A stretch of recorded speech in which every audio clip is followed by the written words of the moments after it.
Most people listen to a song and hear a rhythm. They hear a catchy chorus or a clever guitar lick.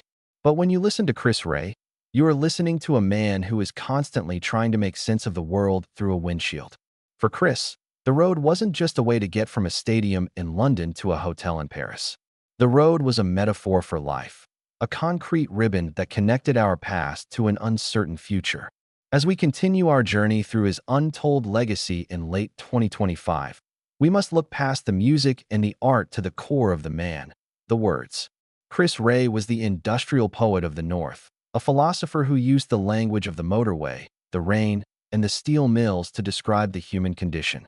While the pop stars of the 80s were singing about neon lights and teenage love, Chris was writing about the road to hell, the erosion of society, and the sacred bond of family. This is the story of the man who found the soul of the world in the middle of a traffic jam. To understand the lyrics of Chris Rea, you have to understand the gray skies of Middlesbrough. Growing up in an Anglo-Italian family in a town defined by blast furnaces and the iron industry, Chris lived between two worlds. Inside his father's ice cream shop, it was all Italian warmth, laughter, and opera. But outside the door, it was the heavy, sulfurous air of the industrial North. This duality defined his poetry. He saw the beauty in the grit. He didn't write about rolling hills and meadows. He wrote about Stainsby girls and the working-class struggle. He was the voice of the man who worked a double shift and dreamed of the Mediterranean sun. His lyrics often carry a northern weight, a sense of duty, a lack of pretension, and a deep-seated honesty. He never tried to sound like he was from Los Angeles. He sounded like he was from the Teesside, and that authenticity is why his words hit like a hammer. In 1989, Chris Rea released a song that would define his career, but for reasons many people misunderstood. The Road to Hell wasn't just a driving song. It was a terrifyingly accurate prophecy. Stuck in a massive traffic jam on the M25 motorway, Chris looked at the faces of the people in the cars around him. He saw isolation, greed, and a society that had lost its way. The lyrics of The Road to Hell, Part 1, are some of the most haunting in rock history. I'm standing by the river, but the water doesn't flow. It boils with every poison you can think of. This wasn't pop music, it was a socio-political manifesto.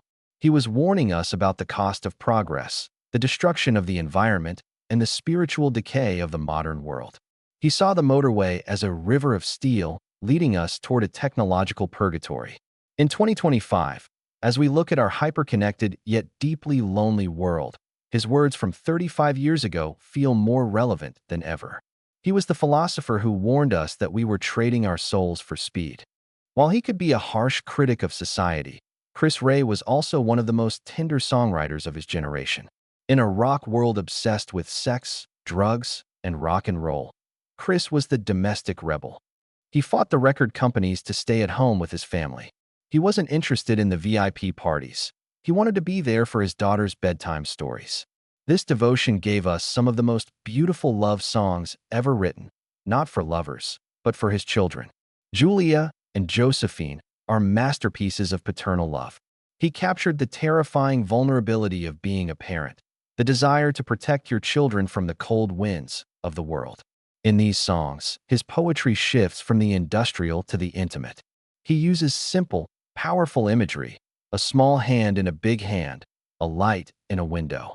He proved that you could be a rock star and a family man without compromising either. He showed us that the greatest road you will ever travel is the one that leads back to your own front door. The final pillar of his poetry is the dream. For a man born in the rain of northern England, the sun was a spiritual necessity. This is where On the Beach and Looking for the Summer come from. But look closer at the lyrics. These aren't just summer hits. They are songs about the search for peace. He often uses the sun and the sea as symbols of purity against the dirt of the city. He was a man constantly searching for a horizon that didn't have a factory on it. His lyrics in his later years, especially during his blue guitars era, became more abstract and philosophical. He began writing about the spirit of the blues, treated not as a musical style, but as a ghost that haunts the crossroads of history. He explored themes of mortality, the passing of time, and the legacy we leave behind. He moved from being a songwriter to a storyteller, A man who could conjure an entire world with just a few lines about a stony road or a blue cafe. Chris Rea taught us that you don't need a PhD to be a philosopher. You just need to pay attention. He showed us that there is poetry in a traffic jam, grace in a steel mill, and salvation in a family home. His words are the untold legacy that will outlive the trends and the charts.